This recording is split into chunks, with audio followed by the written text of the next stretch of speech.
শাকিব খানের সিনেমা। বরাবরের মতো এবারেও ঈদেও দর্শকদের কাছে সবচেয়ে আলোচিত সিনেমার তালিকায় রয়েছে কিং খান অভিনীত সিনেমা। একটা 15 বছরের পোলা দিনের আলোতে জবাই কইরা ফলাইছে। শুরু থেকেই নানা কায়দায় তুফান সিনেমাটিকে আলোচনার তুঙ্গে থাকতে দেখা গেছে। রায়হান রাফি পরিচালিত আনকাট সেন্সর পাওয়া এই সিনেমা আলোচনায় শাকিব খানের বিশেষ লুকের কারণেও। তুফান হতে অ্যাটিটিউড লাগে। সিনেমাটির কেন্দ্রীয় চরিত্রে অভিনয় করেছেন শাকিব, গুরুত্বপূর্ণ চরিত্রে অভিনয় করেছেন চঞ্চল চৌধুরী, আছেন দুই নায়িকা ঢাকার মাসুমা রহমান নাবিলা ও কলকাতার মিমি চক্রবর্তী। সব লাগে।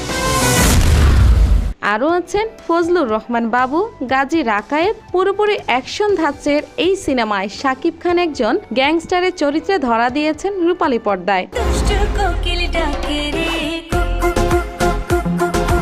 সবচেয়ে বিস্ময়কর তথ্য হচ্ছে অগ্রিম